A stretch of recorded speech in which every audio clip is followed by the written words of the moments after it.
On peut attaquer la correction de l'exercice ou vous voulez encore un peu de temps? Dites-moi si vous voulez un peu de temps encore pour chercher l'exercice 26.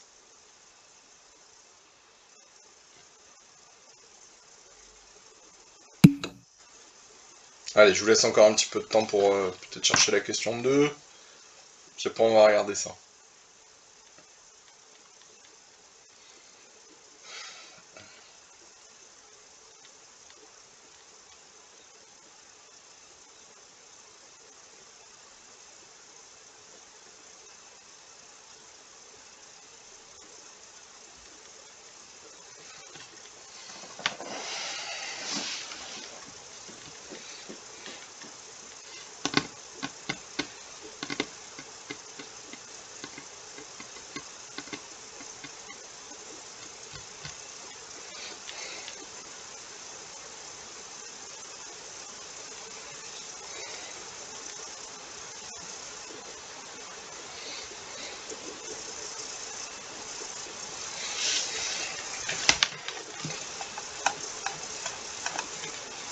Peut-être le rajouter dans le cours, le lien sur la conférence.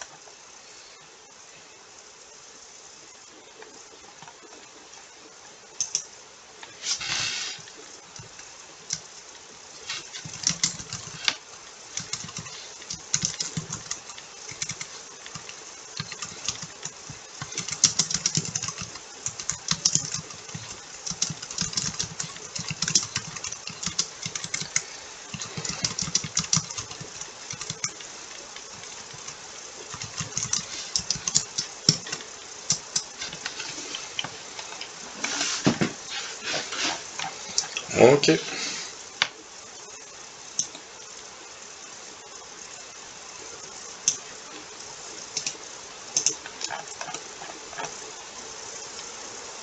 Ah bah je l'ai déjà mis. Vous l'aurez 2 fois. C'est bon. C'est le même lien. Petit cœur. Ah oui, presque.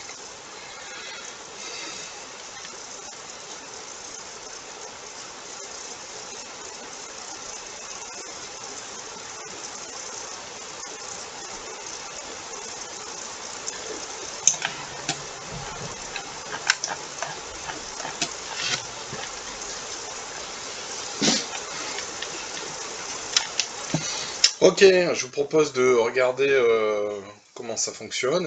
Donc vous vouliez vraiment encore un petit peu de temps pour chercher, mais bon, c'est pas simple, hein. Vous n'êtes pas tout à fait fini, c'est pas très grave. Alors, donc exercice 26, page 147. Je vais regarder un peu tout ça.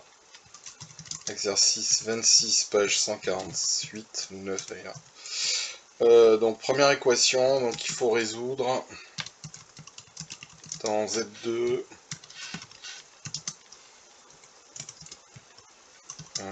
C'était quoi déjà? 47x égale 28y.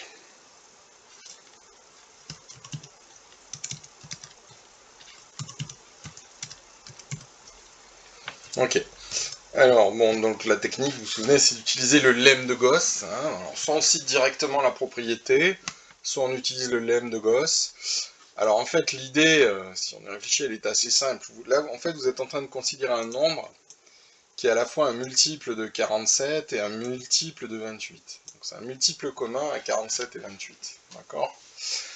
Ben, en fait, comme 47 et 28 sont premiers entre eux, vous n'avez pas tellement le choix. C'est forcément un multiple de 47 fois 28. D'accord? Il n'y a pas d'autre possibilité. On peut également l'interpréter comme ça. Alors, c'est un petit résultat sur le PPCM. On sait que tout multiple de deux nombres, commun de deux nombres est un multiple du PPCM. Et quand des nombres sont premiers entre eux, ben, le PPCM des deux nombres, c'est leur produit. Donc nécessairement, 47x ou 28y sont des multiples de 47 fois 28. Et en fait, ça revient au résultat qu'on va énoncer. Clair ici. Ok. Donc, qu'est-ce qu'on va appliquer? Bon, ben, la première méthode, on va dire, on utilise le lemme de Gauss, d'accord? Donc, je vous rappelle comment ça marche. Vous savez que 47. Alors, si on a... Je vais essayer de le rédiger comme j'ai fait dans le cours. Donc à partir du moment où 47x est égal à 28y, d'accord, vous savez, il n'y a pas le choix. Est-ce que j'aurais fait Cn par exemple? Oui. Vous savez que nécessairement, 47 divise 28y, ça c'est par la définition d'être un diviseur, c'est pas grave, clair. Alors je dis que tous ceux qui étaient à aujourd'hui, je leur mettais un 20, donc t'as bien fait d'arriver. Et d'après le lemme de Gauss, alors je vais peut-être, oui, donc d'après le lemme de Gauss, une fois qu'on en est arrivé là, donc ça c'est le lemme de Gauss, je me gosse, ça veut dire que 47 divise y. D'accord? Voilà. Donc ça c'est ce qu'on a vu hier en fait. Hein. Alors attention, ça ne fonctionne que parce que 47 et 28 sont de premier entre eux. Donc je vais mettre ici attention. Il faut bien vérifier que donc le PGC de 47 et de 28 c'est 1. D'accord?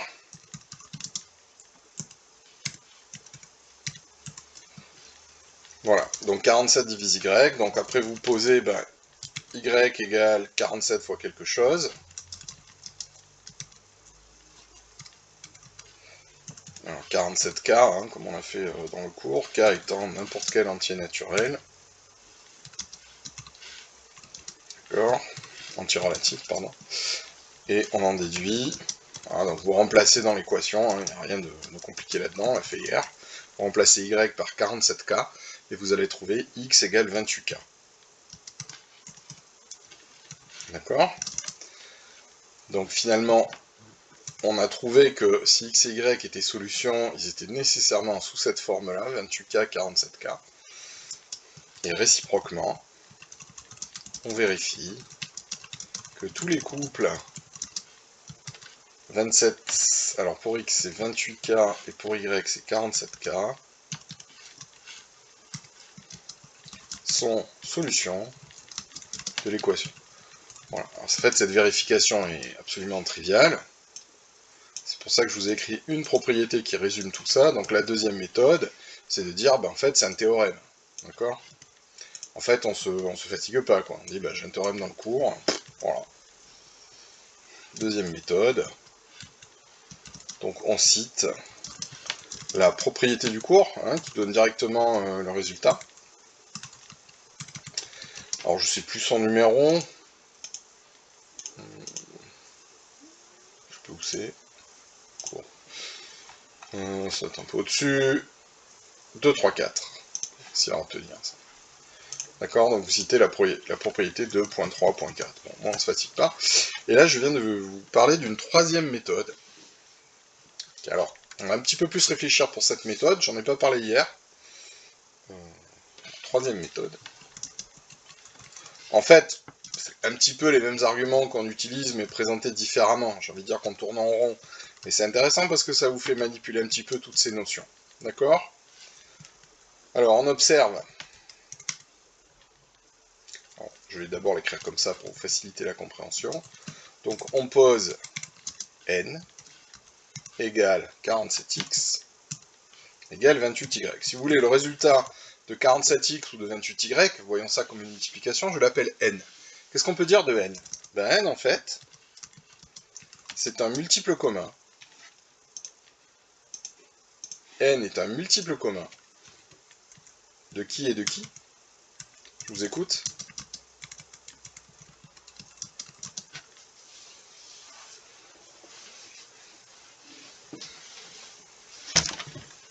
Allô, allô, N est un multiple commun de 47 et 28, tout à fait. Et on a vu une propriété qui dit que dès que vous prenez un multiple commun de deux nombres, c'est aussi un multiple du PPCM. Donc, de leur PPCM. Le PPCM, qu'est-ce que c'est? C'est le plus petit nombre qui a un multiple commun à deux nombres. Et si vous prenez n'importe quel autre multiple commun, il est plus grand, Alors plus grand même dans le sens où il est divisible par ce PPCM. Alors c'est une propriété qu'on avait vue ensemble, je vais vous la remontrer. On s'en sert ici. Alors top, il faut que j'aille au bon endroit. Je vous remonte cette propriété. Une petite seconde. Bonjour Clarisse qui vient d'arriver. Alors la propriété elle est ici. Alors c'est peut-être la 2.2. Bonjour Clarisse. Voilà, vous voyez, c'est expliqué ici. Donc ça signifie le PPCM. Déjà, le PPCM, c'est un multiple commun de n et de m. D'accord? Et regardez ce qu'il y a écrit. Le PPCM divise tout multiple commun de n et de m. Ou, si vous préférez, tout multiple commun de n et de m est un multiple du PPCM. D'accord? Voilà. Donc on sait que le multiple commun, donc n'importe quel multiple commun, est un multiple du PPCM. D'accord? Alors maintenant, c'est quoi le PPCM de 47 et de 28? Donc ça se note comme ça, le PPCM, je vous rappelle. Qu'est-ce qu'on peut dire du PPCM de 47 et de 28? Je vous écoute. Qu'est-ce que vous en pensez? Alors le PPCM, effectivement... Voilà, ça a sauté, non? Qu'est-ce qui se passe? Voilà. Le PPCM de 47 et de 28, c'est 47 fois 28. Pourquoi? Parce qu'ils sont premiers entre eux. Donc retenez ça, quand deux nombres sont premiers entre eux, si vous voulez fabriquer le plus petit multiple commun, vous êtes obligé de les multiplier entre eux. C'est un truc qu'on a déjà vu, ça aussi. Souvenez-vous que quand on forme le PPCM, on prend la plus grande des deux puissances qui intervient, mais dans la décomposition en produit de facteurs premiers, mais comme elles n'ont rien en commun, en fait, ces deux puissances, ben, en fait, vous prenez ou la puissance de l'un ou la puissance de l'autre. Enfin, d'un nombre premier qui est dans l'un ou dans l'autre. C'est pas du tout clair ce que je raconte, mais c'est un truc que je vous ai déjà écrit. Vous pouvez le revoir, mais en gros, quand des nombres n'ont rien en commun, si vous cherchez un PPCM, forcément vous êtes obligé de considérer le produit. On ne peut pas faire plus petit que ça pour avoir un multiple commun. Donc quand leur PGCD est égal à 1. Alors ça c'est aussi une propriété qu'on a vue. Alors je vais vous remontrer laquelle est-ce. D'accord. C'est par là.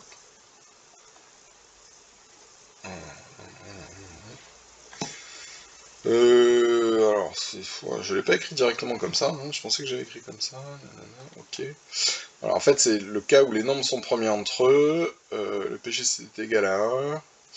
Alors en fait, on peut le voir ici, c'est une conséquence de cette propriété. Cette propriété nous dit que le PGCD fois le PPCM, c'est toujours le multiple des deux nombres. Si vous avez le PGCD qui est égal à 1, d'accord, là vous mettez 1, bah du coup, l'égalité devient le PPCM et le produit des deux nombres. Donc quand des nombres sont premiers entre eux, c'est-à-dire quand le PGCD est égal à 1, le PPCM, c'est le produit des deux nombres. Ok? J'aurais pu le mettre en commentaire, ça, je l'ai pas mis, ça. Ouais, bah ça on oublie, j'aurais dû le faire. Bon, c'est pas grave, mais c'est une idée assez intuitive. Est-ce que vous comprenez ce que je raconte, ou est-ce que ça va un peu vite, là? C'est bon? Vous me dites, hein, si ça va un peu vite, voilà. N'hésitez pas, hein, même s'il y en a qui ont compris. Ok. Donc, qu'est-ce qu'on vient de voir? Je résume la situation. N est donc un multiple de 47 fois 28, d'accord? Donc N est un multiple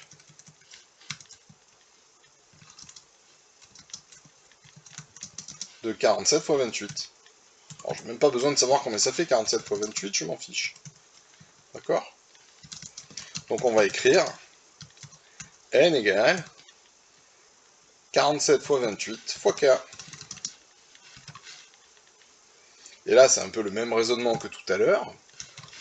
On va se demander si tous les multiples de 47 fois 28, ça va nous donner, ça va nous permettre de trouver des solutions en X ou Y, et la réponse est oui.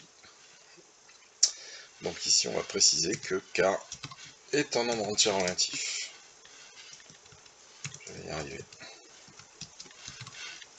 Voilà. Alors, une fois que vous avez écrit ça, regardez, qu'est-ce que vous allez faire? Bah, ce 47 fois 28 fois K, vous allez le remplacer ici, hein, vous allez remplacer n par 47 fois 28 fois k, et qu'est-ce que vous allez obtenir en simplifiant? On en déduit x égale 28k et y égale 47k. D'accord? Vous remplacez n par ça, là-dedans, là, et ça vous donne potentiellement plein de valeurs possibles pour x et pour y. Alors c'est exactement les mêmes que tout à l'heure, il n'y a pas de surprise. D'accord? Alors évidemment, c'est toujours pareil, il faut faire la réciproque, hein, vérifier que tous ces nombres sont bien en solution, mais c'est absolument évident. Réciproquement, tous ces couples sont solution de l'équation. Ok? Donc c'était une autre façon d'appréhender, sans utiliser directement le lemme de Gauss, mais en fait c'est à peu près équivalent, hein, parce qu'on utilise d'autres résultats qui peuvent aussi se démontrer à l'aide du lemme de Gauss. Donc vous voyez, on tourne un peu en rond, là, si j'ose dire. Mais l'intérêt, c'est vraiment ça, c'est de vous faire manipuler ces notions pour qu'elles vous soient un peu plus familières. Ok? Donc je vous ai montré voilà. Troisième méthode, c'est un bonus pour ceux qui sont là aujourd'hui. Alors vous apercevez souvent qu'en mathématiques, il y a 600 façons de démontrer un truc, hein. D'accord? Ça, vous allez le retrouver dans toutes vos études. Alors, souvent, c'est intéressant justement de comparer les méthodes, quels outils on a utilisés, quels théorèmes. Est-ce que finalement, ces théorèmes ou ces propriétés qu'on utilise, ils ne sont pas équivalents ou elles ne sont pas équivalentes entre elles? C'est-à-dire, est-ce que finalement, ce n'est pas les mêmes outils mais présentés différemment? Souvent, c'est le cas. Là, effectivement, alors on peut utiliser le lemme de Gauss pour démontrer ses résultats sur le BPCM, on peut faire l'inverse, en passant par les décompositions en produits de facteurs premiers, etc. Bon, il y a plusieurs façons d'appréhender la chose, mais voilà, c'est bien d'avoir vu un peu ça. Ça va? Il y a des questions sur le petit A, là?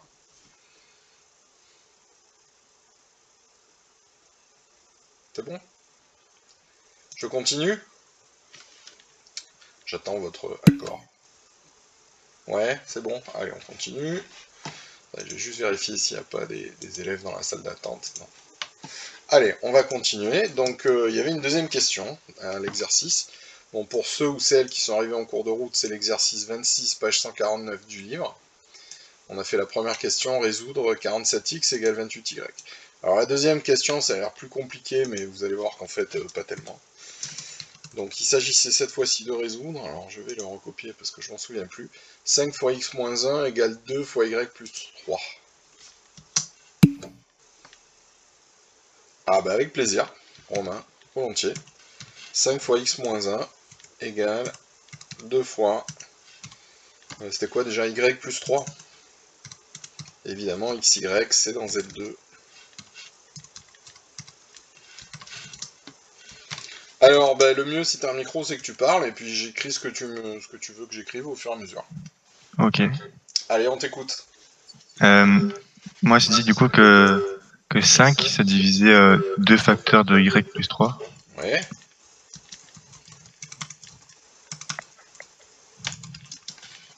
Ok. Puis après, 5 et 2, ils sont premiers entre eux. Tout à fait. Alors, je vais le noter comme ceci pour vous habituer un peu à la notation. Hein. D'accord? Donc ça veut dire le PGCD est égal à 1, c'est-à-dire qu'ils sont premiers entre eux. Vas-y. Du coup, d'après le lemme de Gauss, 5, ça divise y plus 3. Tout à fait. Du coup, il y a y plus 3 qui est égal à 5k. Voilà. Et du coup, y est égal à 5k moins 3. Alors, voilà. Après, chaque fois que tu utilises une lettre, il faut toujours préciser ce qu'elle représente, quel type de nombre. Ah oui. C'est important. Hein. Appartient à Z. Pardon, ouais, c'est ça. Y plus 3 égale 5k. Et k, en fait, qu'est-ce que c'est? C'est un nombre entier relatif sur lequel on ne sait pas grand-chose. A priori, on peut prendre tous les nombres entiers relatifs qu'on veut. Ça pourrait... peut-être ça marchera. On ne sait pas encore à ce stade-là. Mais en tout cas, y plus 3 est un multiple de 5. Alors après, qu'est-ce que tu fais? J'ai dit que y c'était égal du coup à 5k moins 3. Ok.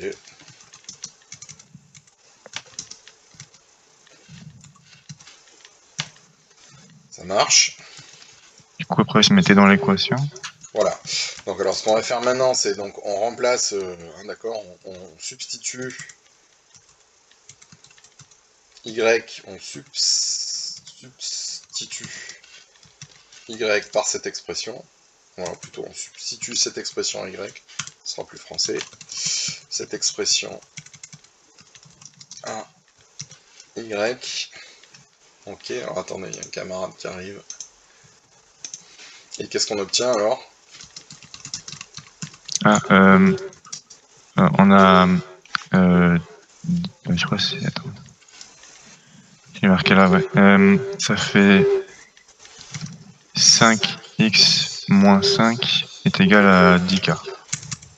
Et du coup, faut dire que x est égal à 2k plus 1. Je crois. Ouais, c'est ça. Soit x égale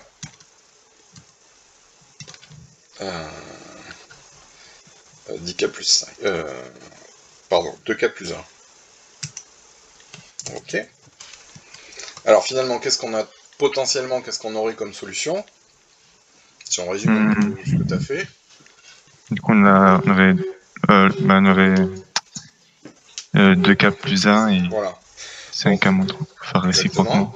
Donc, pour l'instant, on va dire les candidats pour être solution. Je ne sais pas s'ils le sont vraiment, mais on sait qu'ils sont forcément de cette forme. Je ne sais pas s'ils sont tous solutions, mais en tout cas, si j'ai une solution, elle doit ressembler à quelque chose comme ça. Les candidats à solution, je vais écrire comme ça. Les candidats à solution, avec des guillemets, sont donc tous les couples. Donc la première composante c'est x, c'est 2k plus 1, la deuxième composante c'est y, et en y on a dit que c'était 5k moins 3, et on rappelle ici, c'est important que k, a priori, c'est n'importe quel nombre entier relatif. D'accord? Alors toujours pareil, maintenant il faut vérifier que si on prend n'importe lequel de ces nombres, il est bien solution de l'équation. C'est pas grave, Abdelhakim. On sait que tu as une vie de businessman, c'est compliqué, tu as des rendez-vous. Alors réciproquement, on vérifie. Alors vous voyez, je ne vais pas le faire. Alors, il faudrait remplacer et dire ah ça marche. En fait, on sait, c'est la propriété qui nous le dit, que ça marche à tous les coups. D'accord? Donc, bon, on fait semblant de vérifier, on ne le fait pas vraiment.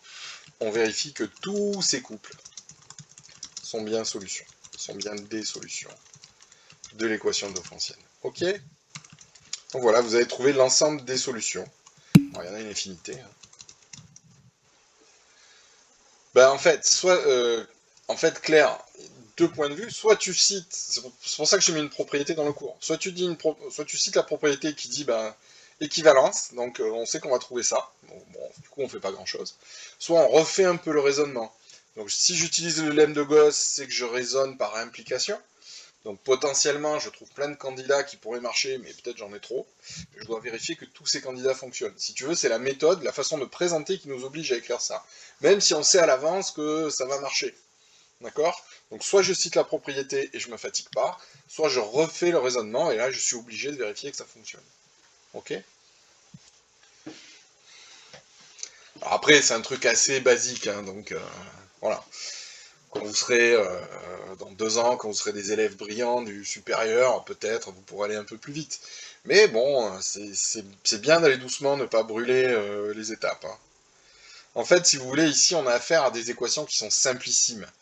Il n'y a pas de puissance, il y a juste un égal, bon, x on peut faire passer de l'autre côté.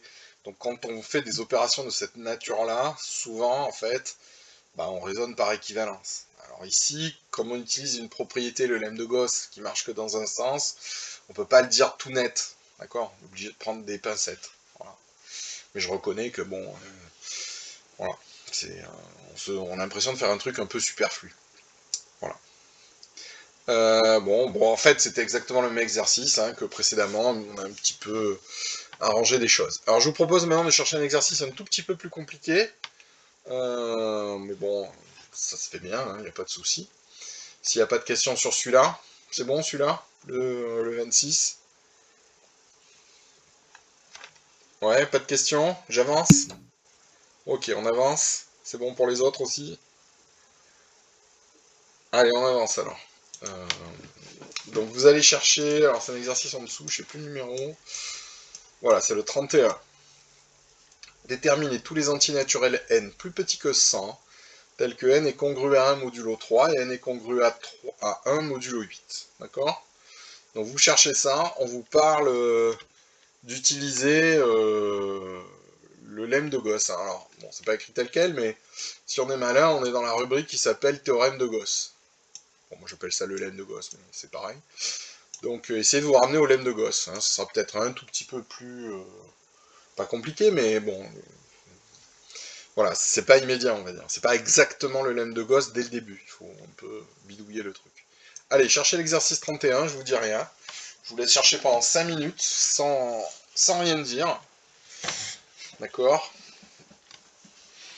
Et puis après, on en parle ensemble. Si vous avez des questions, évidemment, entre-temps, vous me posez des questions. Et bravo à Romain pour sa démonstration de l'exercice. C'était très bien.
Alors, est-ce qu'il y en a qui sont plantés, là, qui savent pas du tout comment démarrer?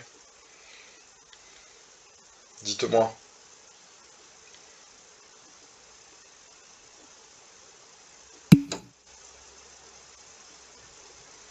Alors, en fait, ici, la méthode qu'il faut utiliser, c'est de revenir à la définition de la congruence. Qu'est-ce que ça veut dire que n est congru à 1 modulo 3? Ça veut dire que n s'écrit sous la forme 3k plus 1. D'accord? Donc c'est un multiple de 3 plus 1. Mais voilà. Bah, après, tu sais que n, ça s'écrit 8k' plus 1. D'accord? Alors moi, ce que je te conseille, voilà. Alors, ce que tu vas faire, tu mets ces deux équations exactement les unes sous les autres. Ton cahier, d'accord? Tu écris n égale 3k plus 1, n égale 8k' plus 1. Et là, normalement, tu devrais avoir envie de faire un truc. Avec ces deux équations, l'une sous l'autre.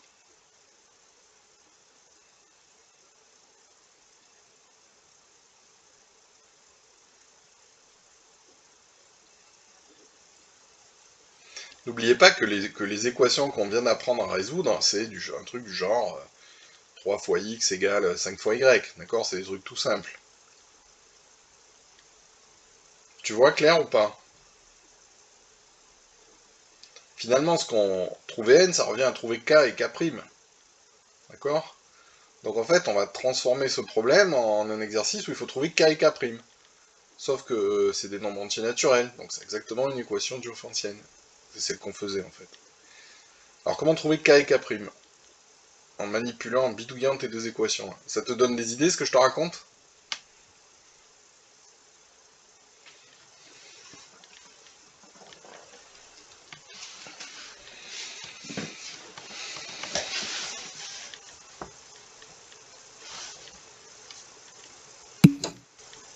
Ah vas-y, tente. Faut toujours tenter en maths, hein. Essayez d'écrire plein de choses, tout ce qui vous passe par la tête. Bon évidemment, faut pas que ce soit trop délirant, hein. Faut utiliser quand même les propriétés des théorèmes du cours, mais faites des tentatives. Écrivez des trucs, quoi.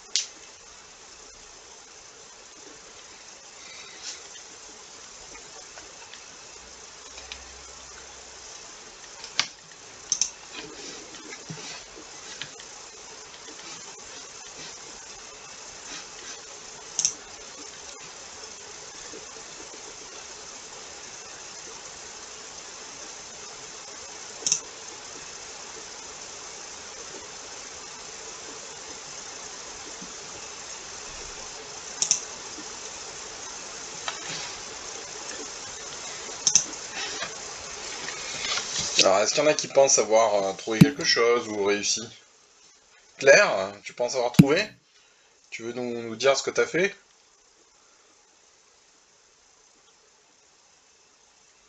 Si t'as un micro qui marche.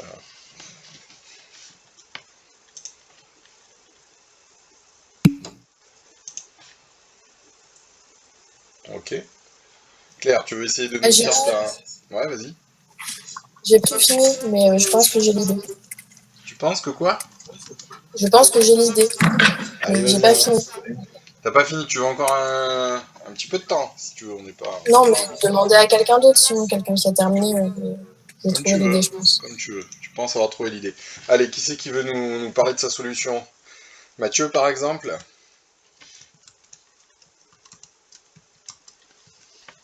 T'as un micro? Allô, vous m'entendez? On t'entend, ouais, super. Oui. Alors, j'ai pas fini le raisonnement à la fin, mais c'est un peu la fin du raisonnement, c'est la même que celui d'avant à peu près. D'accord, ok. On pourra utiliser, si tu veux, la propriété dont je parle depuis tout à l'heure, pour conclure D'accord. directement. Comme ça, on va gagner du temps. Ok. Moi, j'ai commencé par dire que comme n était congru à 1 modulo 3 et qu'il était Ouais. congru à 1 modulo 8, Ouais, on avait n qui est égal à 3x plus 1 avec x appartient à n. d'accord. Donc alors, Et n égale aussi à 8y plus 1 avec y appartient à n. d'accord. Alors, donc j'écris ce que tu me dis. Donc n égale 3x plus 1. Alors, attention, x et y sont pas dans n, hein. Enfin, dans l'ensemble des nombres Non. entiers naturels, ils sont dans z, hein. Ah d'accord, Ils ok. peuvent être négatifs, il n'y a aucun problème avec ça. Ok. Et de la même façon, hein, si n est congru à... c'était quoi?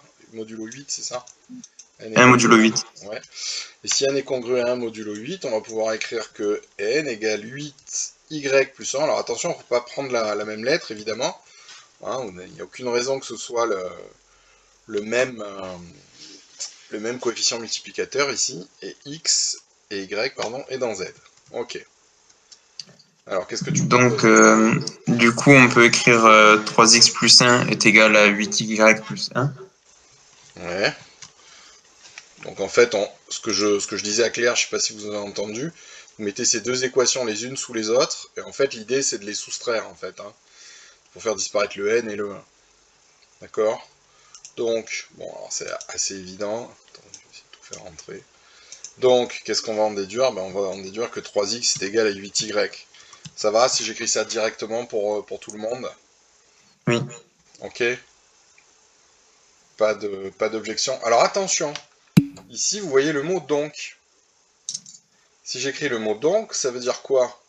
Je suis en train de raisonner par implication. Je pars de n congruent à 1 modulo 3, n congruent à 1 modulo 8, et je travaille par implication. Hein, malheureusement, on a cassé la chaîne des équivalences dès le début. À partir du moment où j'écris le mot donc. D'accord? Alors là, on pourrait un peu, comment dire, se débrouiller pour pas casser ça. Mais bon, c'est pas grave. On va... En fait, il faudrait écrire des systèmes. On pourrait écrire n congruent à 1 modulo 3 et n congruent à 1 modulo 8 équivaut à 3x égale y, xy appartenant à z2, et n égale 3x plus 1, par exemple. Bon, je ne vais pas vous prendre la tête avec ça, parce que souvent c'est très pénible à vouloir garder l'équivalence tout le temps, parce qu'il faut bien faire attention, surtout quand on a deux équations à la fois, comme c'est le cas ici. Donc le mieux, c'est de raisonner par implication. Voilà, bon, j'en déduis ça, j'en déduis ça, j'en déduis ça. Et à la fin, tester nos candidats, hein, comme on a fait jusqu'à présent. Alors, 3x égale 8y, comment on avance? Soit on fait avec le théorème 2.3.4 et on Allez, sort on va faire directement ça. la solution. D'accord. D'après la propriété, bon ça maintenant c'est les 3 fois qu'on le fait, on va pas le... Hein, donc on cite la propriété, 2.3.4. Je sais que 3x égale 8y. Ça équivaut à dire quoi? Que les solutions sont choisies dans les couples de la forme 8K, C'est même mieux que 3K. ça. Les solutions sont tous les couples de la forme. 8K, 3K, Voilà. avec K appartenant à Z. Alors le seul truc qui me gêne un petit peu, on est allé un peu vite en fait, on a oublié de dire un truc là. Pour écrire cette équivalence, qu'est-ce qu'il faut dire? Ben, il faut dire que 3 et 8 sont premiers entre eux. D'accord? Peut-être tu Ah l'as oui, dit à oui. l'oral et j'ai pas fait gaffe. Hein. Je crois que j'ai oublié de le dire à l'oral, mais oui, je l'ai fait Ouais, tu à l'as l'écrit. écrit, ok. Alors, on va l'écrire, hein, 3 et 8 sont premiers entre eux. Voilà, le PGCD est égal à 1, c'est ce que je vais écrire. Très bien, Maël.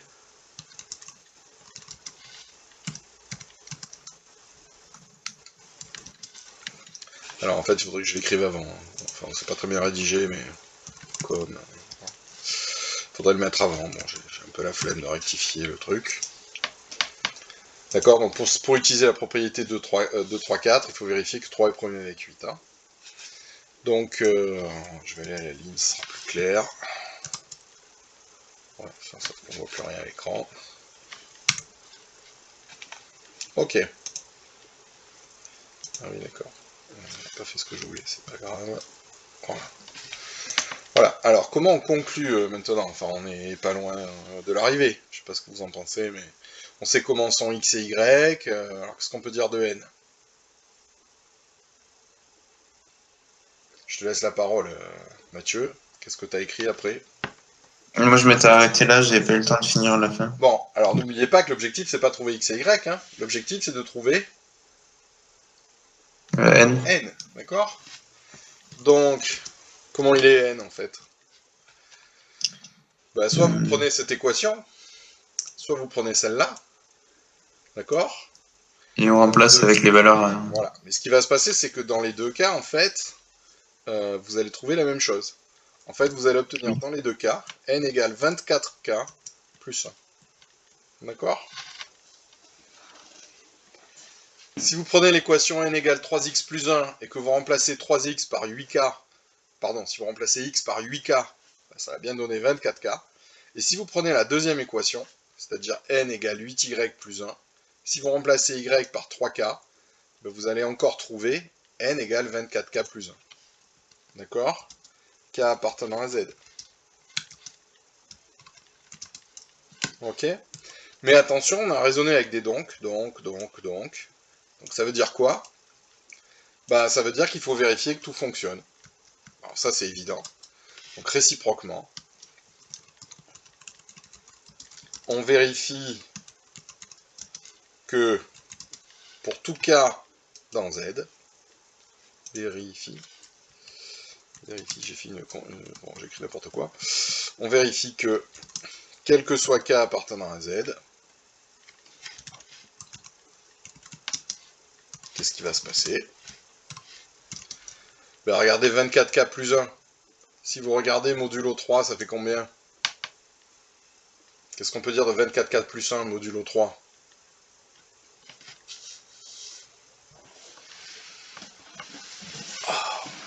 Qu'est-ce que vous en pensez? 24k plus 1 modulo 3. Excusez-moi, j'ai mal au dos. Qu'est-ce que ça donne? Ça fait combien 24 modulo 3? Bah oui, ça fait 1. Hein, donc, en fait, si vous voulez, on vérifie que quand, quelle que soit la valeur de k, quand on écrit un nombre comme ça, on obtient bien un n qui convient, c'est-à-dire qui vérifie ça et ça. Donc, quel que soit k appartenant à n, à z, pardon, on va bien avoir 24k plus 1 qui est congru à 1 modulo 3, et la même chose modulo 8. Parce que 24, c'est 3 fois 8 en fait. Donc modulo 3, ça fait toujours 0. Modulo 8, ça fait 0. Quelle que soit la valeur de k. Ok? Donc ça marche. Tous les nombres 24k plus 1 conviennent.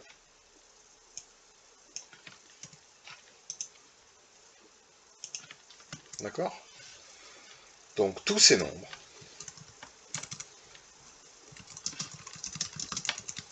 conviennent. Ok? Donc finalement, si vous voulez chercher des nombres qui sont congrus à 1 modulo 3 et à 1 modulo 8, il faut prendre tous les nombres qui sont congrus à 1 modulo 24. Ok?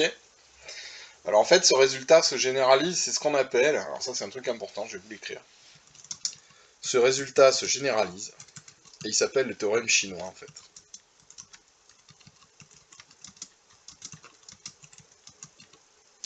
Vous verrez ça l'année prochaine. Oh, j'aurais pu vous en parler cette année, mais on peut pas tout faire. Alors, le théorème chinois, c'est quoi en fait? Juste une petite parenthèse.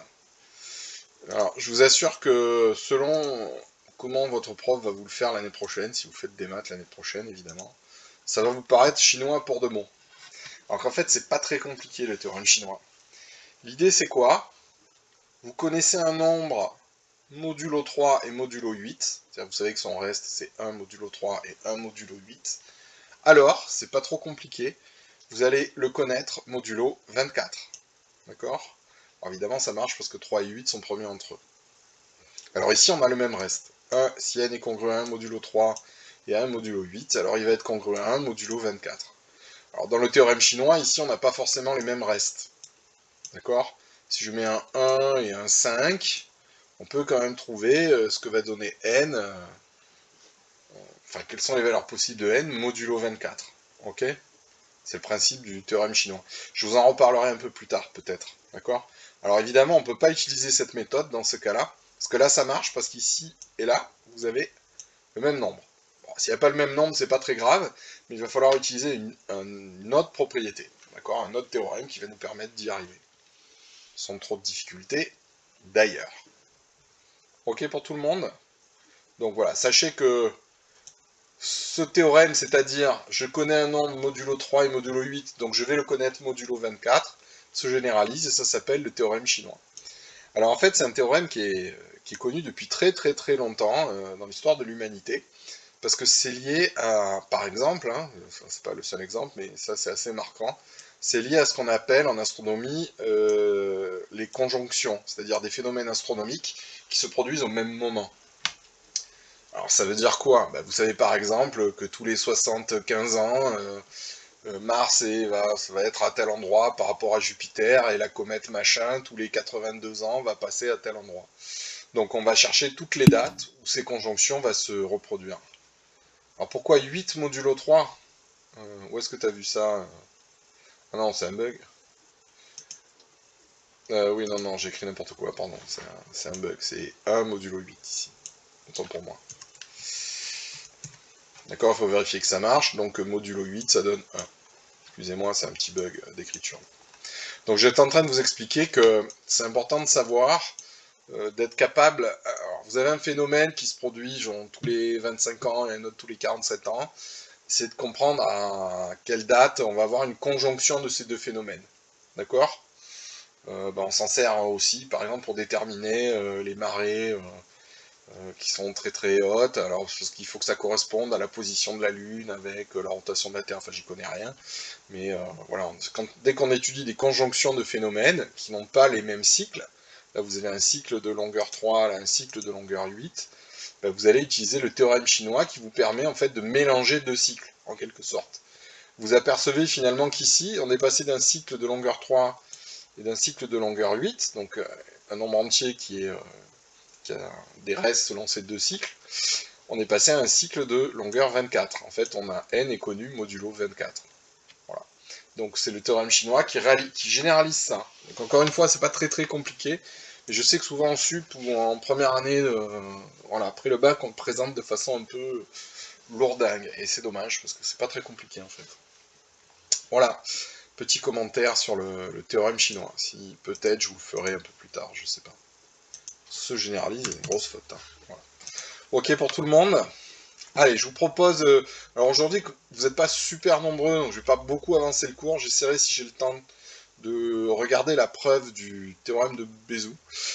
En attendant, je préfère vous faire chercher un exercice qui est assez sympa. On va utiliser le lemme de Gauss dans une autre version. Donc tout le monde cherche l'exercice 30, c'est parti. Alors apparemment il est corrigé dans le bouquin, bon mais enfin on s'en fiche.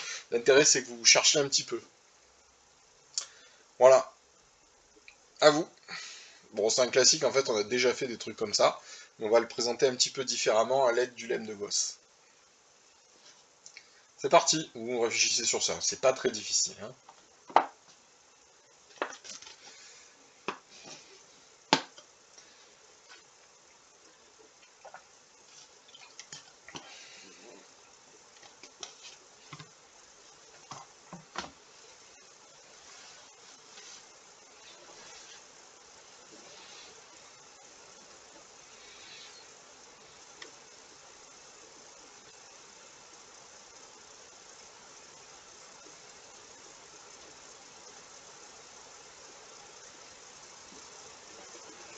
Donc je vous laisse 5 minutes de réflexion. Si vous avez des questions pendant ce temps, vous me mettez un petit message.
Ça va, il y en a qui ont des pistes, qui ont des idées, vous y arrivez à peu près?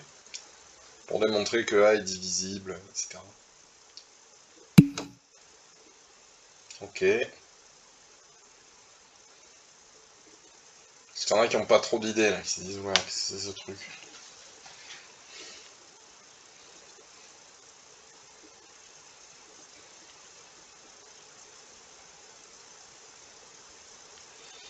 Mademoiselle Baratieux, ça va, vous voyez comment démarrer?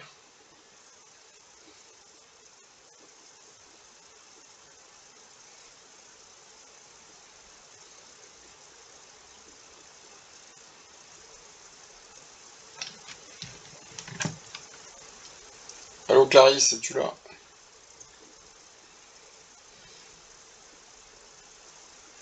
Ah mais je sais, Clarisse, elle fait la tarte aux pommes, c'est pas ça?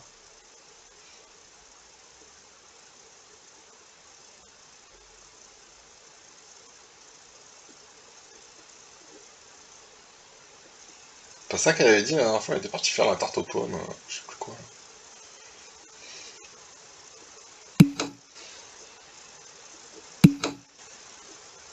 Ah c'est moi qui l'avais dit. Non mais c'est parce qu'elle m'avait dit que c'est sa maman qui lui avait demandé de l'aider, je sais pas quoi. J'en ai déduit qu'elle était partie faire une tarte aux pommes. Bon apparemment, elle est repartie faire une tarte aux pommes.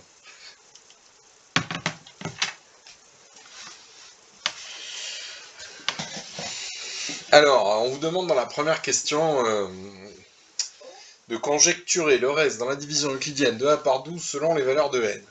Vous avez essayé de taper ça à la machine et de regarder ce que ça a donné? Selon les valeurs de n, ouais, qu'est-ce que tu as trouvé clair alors?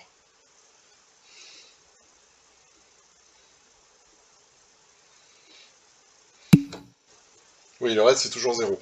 Alors après, quand on lit les questions A et B, quand on voit que A est divisible par 4 et A est divisible par 3, on se dit que raisonnablement il devrait être divisible par 12. D'accord? Donc oui, effectivement, c'est ça le... Bon, alors, on peut faire des essais à la calculatrice, mais quand vous, voilà, vous testez la divisibilité de A par 12, bah, ça va marcher à tous les coups, c'est-à-dire le reste, de toute façon, c'est 0. Hein, donc pour l'exercice 30,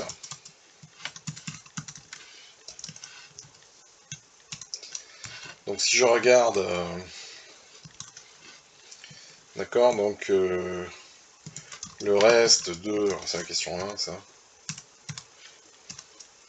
le reste de la division par 12, bah, alors attention Claire, une conjecture c'est pas quelque chose d'établi. Une conjecture, c'est quelque chose qui a l'air de marcher, mais en aucun cas c'est une propriété ou un théorème ou quelque chose de démontré. C'est pas acquis. Si tu veux, l'idée d'une conjecture, c'est de faire des tests pour te mettre sur la voie. Voilà. En fait, on va te démontrer que 12 divise A, mais la première question, ça sert à nous mettre sur cette voie. On va dire, ah ben tiens, apparemment, on dirait que 12 divise A. Je vais le démontrer. D'accord? Parce qu'a priori, c'était pas évident en voyant la tête de A qu'il était divisible par 12. Je sais pas ce que vous en pensez. Ok? Donc en fait, souvent on fait comme ça en mathématiques, hein, quand vous avez affaire à un problème inconnu, vous n'avez pas trop d'idées, tiens, qu'est-ce que c'est que ce nombre? Bah, vous faites des tests, ah bah tiens, on dirait que c'est divisible par 12. Donc on dit qu'on établit des conjectures, c'est-à-dire des choses qu'on pourrait prouver, qui ont l'air de marcher. D'accord? Le grand théorème de Fermat est resté longtemps une conjecture, on n'avait pas de preuve. Le fait que la suite de Syracuse finisse par faire 4-2-1, 4-2-1, c'est toujours une conjecture, hein, c'est-à-dire on n'a pas de preuve. Ça a l'air de marcher, quoi, mais peut-être on aura une grosse surprise un jour, on s'apercevra que peut-être ça marche pas. Enfin, on pense que ça marche quand même. Hein, bon. Voilà, donc ici on fait juste des tests et on observe quelque chose. Une conjecture, en fait, c'est un résultat observé on pense qu'il peut être généralisé, c'est-à-dire prouvé pour toutes les valeurs possibles. Donc le reste de la division par 12 de, alors A égale, alors si je dis pas de bêtises, c'est n fois n plus 2 fois n carré plus 2n plus 1, semble, oui, je mets le mot semble être 0 pour beaucoup de valeurs de n, enfin, pour toutes les valeurs de n, allez, on a l'impression que ça marche. Mais c'est ce qu'on va montrer, en fait. Ok. Alors justement, en fait, on va vous proposer de le démontrer. Donc la deuxième question, le petit temps vous dit A est divisible par 3. C'était 3 ou 4 au début, je sais plus. C'était 4, hein, peut-être. Alors pourquoi? Qu'est-ce que vous proposez pour démontrer ça? Comment démontrer qu'un nombre est divisible par 4? Bon, on va avoir plusieurs façons de faire, là.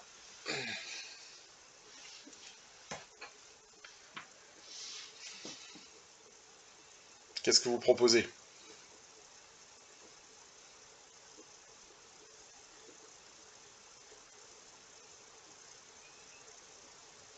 Comment on a démontré cette année, on l'a déjà fait ensemble, qu'un nombre est divisé par 6, par 4, enfin une expression compliquée comme ça, là, avec des n, des trucs. Vous vous souvenez ou pas? Oh, vous en souvenez pas.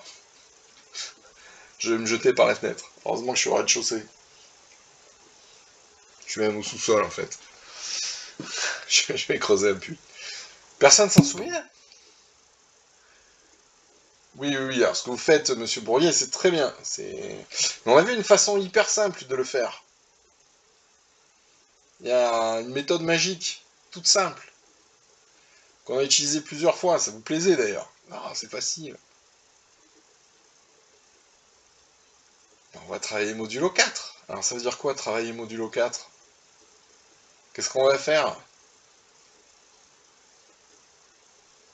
Je pleure. Personne? On va faire... Voilà, on va travailler, alors pas par conjonction. Alors c'est vrai qu'aujourd'hui, j'ai employé le mot conjonction, conjection, mais la pas de bol, c'est le mot disjonction. On va travailler par disjonction de cas, c'est-à-dire on va faire en fait une table de congruence. Hein, voilà, c'est une expression savante, disjonction de cas, pour dire qu'on va simplement faire une table de congruence. Alors, je vous propose de le faire, d'accord? Table de congruence, on va faire juste un petit tableau.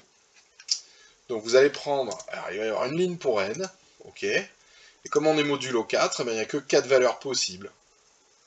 D'accord, bon, je vais mettre 2 ou 3 lignes. On va mettre 1, 2, 3, allez. Voilà, on va faire un petit tableau comme ça. Donc ici, vous allez mettre des valeurs de n, modulo 3. Bah, quelles sont les valeurs possibles de n modulo 3? Bah, pardon, modulo 4, on a dit, excusez-moi. Hein, on va voir s'il divise par 4, donc on travaille modulo 4. Bah, il y a 0, il y a 1, il y a 2, et il y a 3. D'accord? En fait, c'est ça qui est génial, c'est que il y a une infinité de nombres entiers relatifs. Et bien finalement, on fait comme, entre guillemets, s'il n'y avait que 4 nombres, 0, 1, 2, 3. C'est ça, en fait, le principe qui est fort dans la disjonction de cas. Alors en fait, ce 0, ce 1, ce 2, ce 3, en mathématiques, le vrai nom, ça s'appelle des classes d'équivalence. En fait, tous les nombres qui se cachent derrière ce 0, il y en a plein, c'est tous ceux qui sont divisés par 4, ben, ils vont avoir les mêmes propriétés. Ils forment ce qu'on appelle une classe. La classe de tous les nombres qui sont divisés par 4. À côté, vous avez la classe de tous les nombres qui ont un reste de 1 quand on les divise par 4. Alors, qu'est-ce que ça donne n plus 2? Ben, modulo 4. Donc on est toujours modulo 4. Hein. Ben, 0 plus 2, ça fait... C'est juste pour voir si vous n'êtes pas endormi. Bravo, quel talent. Merci, mademoiselle Barthélémy. Donc 0 plus 2, ça fait 2. Ouais. 1 plus 2, combien ça fait, Claire? Ça fait 3. Attention, ça se complique. 2 plus 2, ça fait combien?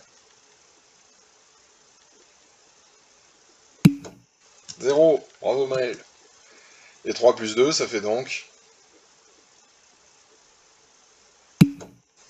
Ça fait 1. Ok.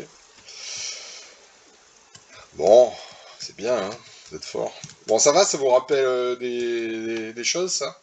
Alors, qu'est-ce qu'on fait du n carré plus 2n plus 1? Bah, déjà, est-ce que vous avez vu que c'était un carré parfait? N carré plus 2n plus 1. Vous l'avez vu ou pas? Qui a vu que n carré plus 2n plus 1 était un carré parfait? C'est-à-dire une identité remarquable, quoi.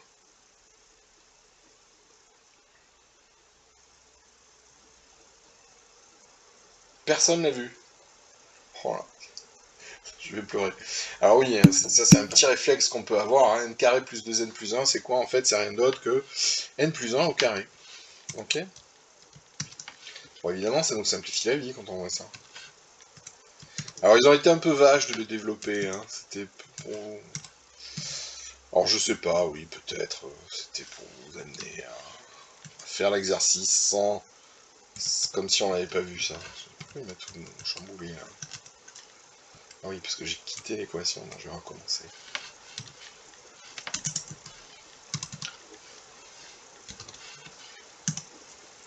Ok. Bon, alors là, j'ai fait une ligne directe pour n plus 1 au carré. Hein. Vous avez n, donc vous ajoutez 1, vous mettez au carré. Vous me dites ce que ça fait dans cette ligne. Je vous écoute. Donc la troisième ligne, quelqu'un me la donne. Qu'est-ce que ça donne n plus 1 au carré, donc modulo 4, évidemment. Quand n fait 0. Monsieur Chrysostome, qu'est-ce que vous nous proposez?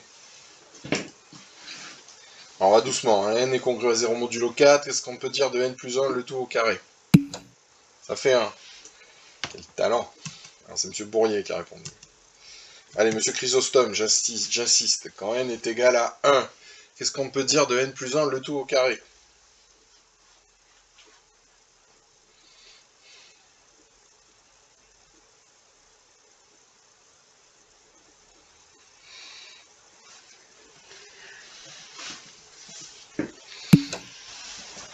Oui, exact. Ah ben, 1 plus 1, ça fait 2, au carré, ça fait 4, donc on trouve 0. Je sens que tu étais étonné par ce 0. Allez, on demande à... qui on a d'autres? Vous êtes nombreux. Fatima. Quand n est congru à 2, qu'est-ce que ça fait les n plus 1 modulo 4?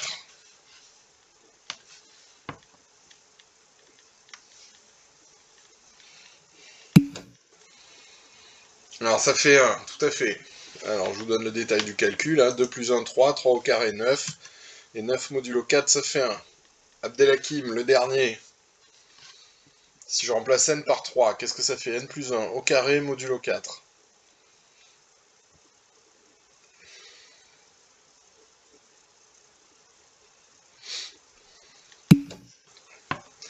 Alors 2, vous validez.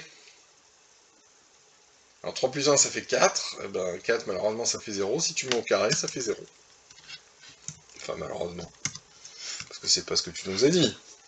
Voilà. Donc là, qu'est-ce que j'ai fait? Donc j'ai calculé chacun des... C'est pas grave, on s'entraîne. Hein. J'ai calculé chacun des facteurs. Alors maintenant, il faut les multiplier entre eux. N plus 2, n plus 1 au carré. Ben là, vous voyez que ça fait 0, parce qu'il y a un 0 dans la colonne. En fait, il y a des zéros partout, exactement. Romain, t'as tout compris. Il y a des zéros partout, super. C'est ce qu'on voulait, ça? Qu'il y ait des zéros partout. What do you think? Exactement, c'est ce qu'on voulait. On voulait prouver que A était un multiple de 4. Bah, s'il y a des zéros partout, A est bien un multiple de 4. Ok, donc là, c'était en fait un modulo 4. Trop fort, on l'a déjà vu ça. Alors je sais que quand on voit ça, c'est assez puissant. Quand on voit ça pour la première fois. Alors ça marche bien parce qu'on est modulo 4. Hein. Si vous êtes modulo 241, ça va être pénible la méthode. Je sais pas si vous voyez le truc, mais... D'accord, donc c'est quand même limité à des nombres qui sont des petits entiers. Hein. Voilà, 4 déjà, bon, on a 4 colonnes, ça va. Modulo 8, on peut le faire, hein, c'est déjà plus pénible. Ok. Donc ceci prouve, par disjonction de K, que A est toujours un multiple de 4. Donc ceci prouve, par disjonction de K, pour employer l'expression qui plaît beaucoup à Fatima, que A est un multiple de 4. Ok. Alors, il y avait une autre façon de faire, c'est ce qu'a fait Romain, tu peux nous expliquer comment tu as fait alors oralement, si ça t'embête pas? Ouais. Allez, on t'écoute. Je fais avec les nombres consécutifs, hein, les produits. Voilà, en fait, il a réfléchi à qui était pair, qui était impair, etc. Alors Voilà. de toute façon, dans cette méthode, on a quand même intérêt à observer, alors je sais plus si tu l'avais fait, mais qu'on a n plus 1 au carré. En fait, on a... Oui, je l'avais fait, ouais. Voilà, tu l'avais fait, super. N fois n plus 1, pardon, fois n plus 2, fois n plus 1 au carré. Donc vous avez quand même intérêt à observer ça, quoi qu'il arrive. Alors une fois qu'on a vu ça, qu'est-ce qu'on peut dire, Romain? Ah oui, on a n fois n plus 1, c'est deux nombres consécutifs. Donc Ouais. c'est divisé par 2. Ah oui, Et d'accord, il après, a fait comme ça. Ok, ok. ouais, Alors, en fait, pour vous expliquer comment il a fait, parce que moi, j'avais une autre façon de présenter les choses, mais c'est très bien. ah, pardon. Non, non, non, non, mais au contraire, hein, Ah ouais. j'y avais pas pensé à le présenter comme ça, donc c'est très bien. Alors, voici comment Romain a raisonné dans sa tête. Donc, c'est très bien. Donc, il a décomposé ça, en fait. Alors, je sais pas s'il s'en est rendu compte, mais formellement, c'est ça qu'il a fait. Vous voyez, donc il a réécrit son produit, et il a mis côte à côte n et n plus 1. Et comme on a n plus 1 au carré, ici, bah, vous avez un autre facteur n plus 1, il a mis à côté du n plus 2. D'accord? Et je vais appeler ça, bon, genre P fois Q. Ok? Donc P c'est n plus 1, et Q c'est n plus 1, n plus 2. Alors qu'est-ce qu'on peut dire de P? Divisé par 2. Alors P est pair, Ouais, il est d'accord? pair. Parce que, en fait, on a le produit de deux nombres consécutifs, donc Donc c'est vous en impair avez et un impair. forcément un qui est impair, et l'autre qui est pair. Alors on ne sait pas lequel des deux, on s'en fiche. En tout cas, le produit sera pair. Très bien. Et qu'est-ce qu'on peut dire de Q? Il est pair aussi. Et Q également. Ok? Et si je multiplie deux nombres qui sont pairs, qu'est-ce que j'obtiens? Bah, un diviseur de 4. Un multiple de 4. Oui. Multiple de 4 plutôt. Ouais. Donc P fois Q est un multiple de 4. D'accord? C'est pas mal, non? Qu'est-ce que vous en pensez de la méthode de Romain, ça vous plaît? Très bonne idée. Voilà, alors c'est des petits raisonnements qu'on a déjà fait. Alors pour la question suivante, le petit b, alors je vais pas refaire la table de congruence, mais ça marche aussi. On va essayer de faire une méthode à la Romain, si j'ose dire. Ok. Alors, donc cette fois-ci, on vous demande de démontrer que A est un multiple de 3. A est un multiple de 3. Ok. Alors comment ça marche? Il y en a qui ont réussi à le faire, ça? Bon, on se dit, si j'ai réussi à démontrer que c'est un multiple de 4, 3 c'est encore plus petit, je vais y arriver. Alors, effectivement, si vous faites une table de congruence, en faisant le même raisonnement, ça va marcher. J'aimerais maintenant que vous fassiez plutôt un raisonnement à la Romain. D'accord? A est écrit ici. Pourquoi c'est forcément un multiple de 3?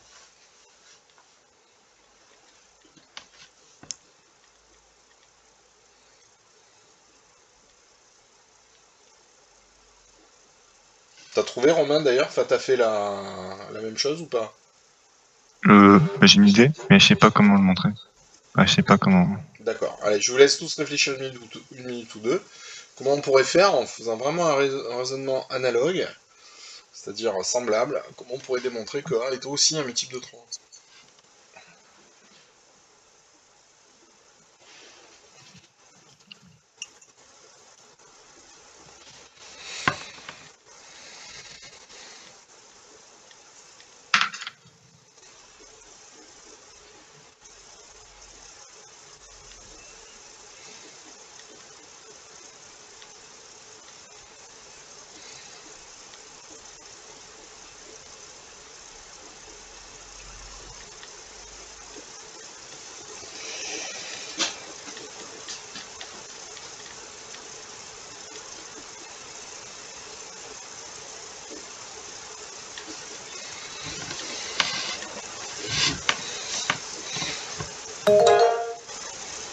Alors, monsieur Geek, vous voulez nous dire quelque chose?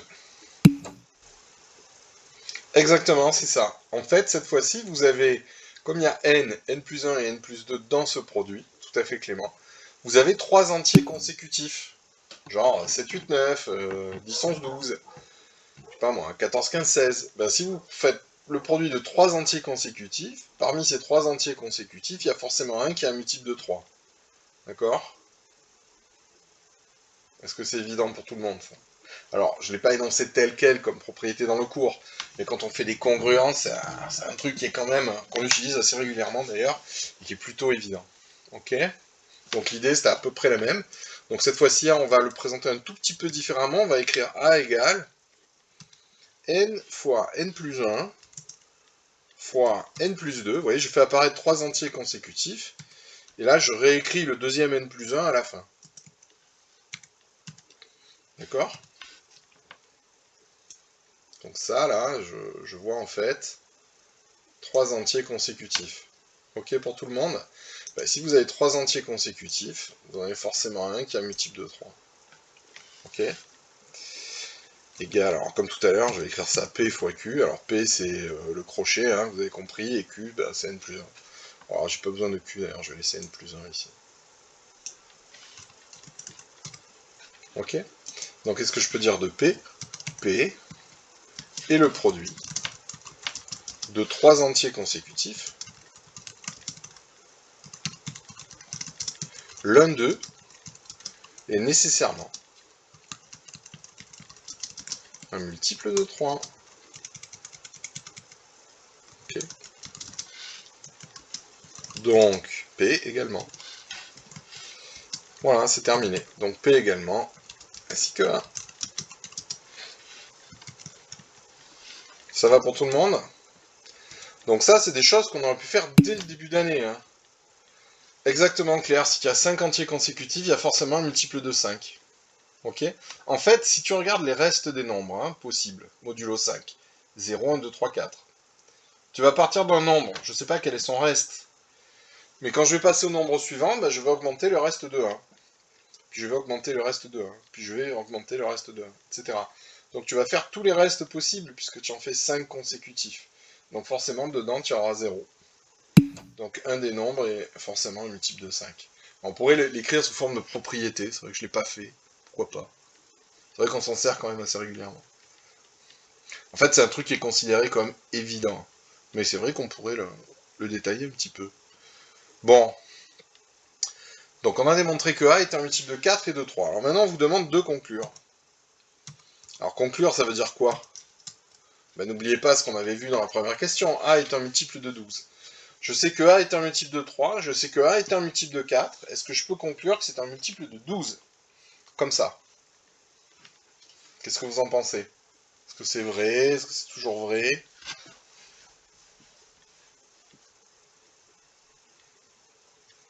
C'est tentant, non? Je suis un multiple de 3, je suis un multiple de 4, bah, je suis un multiple de 12. Qui c'est qui trouve ça tentant de conclure comme ça, là? Pas direct. Fatima, ok. Alors, c'est tentant. Il y a toujours beaucoup de tentations en mathématiques, parfois il faut savoir résister. Je vais prendre un autre exemple. Si je suis un multiple de 2 et un multiple de 4, je suis forcément un multiple de 8. C'est tentant ça aussi?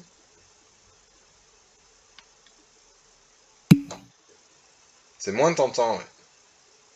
Effectivement, ça ne marche pas.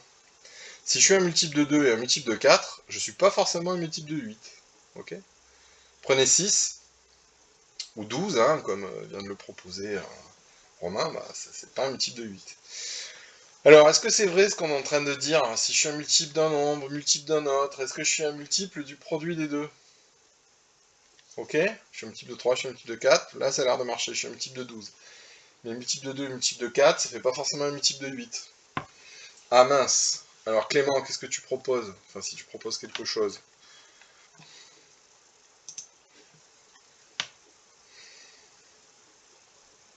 Dans quel cas ça va marcher? Est-ce que vous le sentez? Qu'est-ce qu'il faudrait pour que ça marche? Ouais, des trucs avec 3K, 4K, en fait je vais essayer de le démontrer. Mais exactement Fatima, tu as senti le truc. Si les nombres sont premiers entre eux, s'ils n'ont rien à voir entre eux, comme 3 et 4, hein, ça n'a rien à voir. 3 c'est 3, et puis 4 c'est 2 fois 2. Donc si vous êtes à la fois un multiple de 3 et un multiple de 4, vous serez forcément un multiple de 3 fois 4. C'est exactement ce que j'ai dit tout à l'heure. Qu'est-ce que j'ai dit tout à l'heure? Vous vous souvenez avec les histoires de PPCM? Eh oui, c'est l'histoire du PPCM. Quand deux nombres sont premiers entre eux, le PPCM, c'est le produit des deux. Donc si vous êtes un multiple de 3 et un multiple de 4, d'accord? Vous êtes un multiple commun à 3 et 4. Donc vous êtes un multiple du PPCM. Sauf que quand les nombres sont premiers entre eux, le PPCM, c'est le produit des deux. Donc vous êtes un multiple du produit des deux. Alors en fait, ce résultat que qu'on vient de redémontrer quasiment, c'est aussi une version du lemme de Gauss. Alors, on va la montrer. Alors, regardez le lemme de Gauss, je vais vous l'agrandir un petit peu. Ici. Regardez. Si A divise N, B divise N, et que A est premier avec B, alors AB divise N. La condition A premier avec B, elle est indispensable. Donc soit on dit c'est le lemme de Gauss, soit on dit, ben, un multiple commun de A et de B est un multiple du PPCM, et le PPCM c'est AB, lorsque A et B sont premiers entre eux. Vous voyez, il y a deux façons d'énoncer les choses. Sinon on dit, c'est un des deux lemmes de Gauss, hein, le lemme de Gauss petit b. Ok? Alors, on va dire, pour pas se compliquer la vie, on l'a déjà fait tout à l'heure, se compliquer la vie, on va dire c'est la propriété 2, 3, 1, c'est le lemme de Gauss petit b. Ok? Alors, comment on conclut l'exercice? Ben, en fait, c'est tout simple. On conclut en utilisant le lemme de Gauss, mais alors l'autre, en fait, ce sont vraiment des propriétés équivalentes. Hein. Le lemme de Gauss, on va mettre entre parenthèses le petit b, d'accord, donc voir le cours. Attention, pour pouvoir l'appliquer, quelle est l'hypothèse nécessaire? Il faut que 3 et 4 soient premiers entre eux. Alors on va le rappeler. Comme 3 est premier avec 4,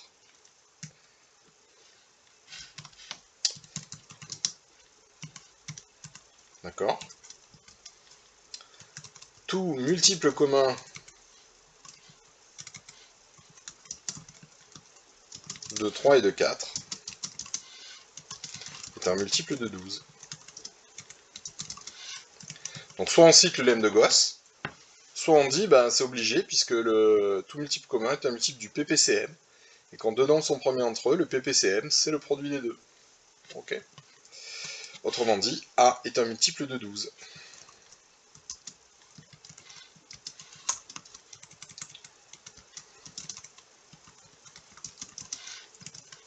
Ok, ça marche? Alors évidemment, il y a d'autres méthodes pour le démontrer. Je ne sais pas si vous vous souvenez, on peut écrire 3K égale 4K', etc. Bon, bref, on peut s'amuser à l'infini avec ces trucs. On peut présenter les choses de tas de façons différentes. Bah écoutez, ça fait une bonne heure et demie qu'on travaille, je vous propose d'arrêter là. Je pense que vous êtes un peu cuit, hein, c'est 18 heures passées. Donc bah, on n'aura pas eu le temps de voir Bézou et sa preuve. Alors Bézou, on l'avait un petit peu vu avant les vacances.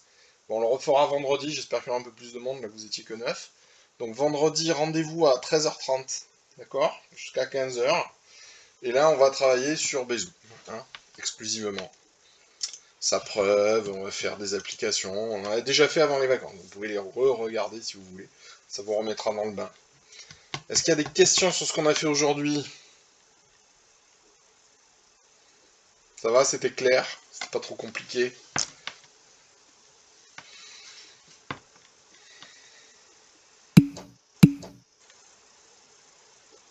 Bon, si vous êtes un peu en retard, c'est pas très grave. Je sais que vous avez tous des vies overbookées, là, que vous êtes... Bon, vous direz à mademoiselle Baraccio qu'elle nous mette un morceau de sa tarte aux pommes de côté pour la prochaine fois. Mais en fait, elle est partie, mais je sais pas à quel moment elle est partie. Je l'ai vu arriver, puis je l'ai pas vu partir.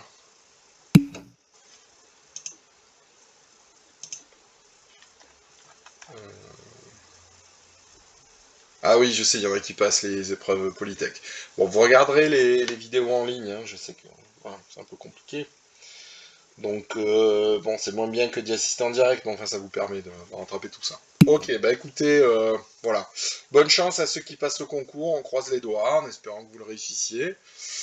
Et voilà, bah, bonne fin de semaine donc à ceux que je ne revois pas, sinon à vendredi pour les autres, et bonne soirée à tous. Voilà, merci de votre participation, ceux qui ont participé. Au revoir à tous.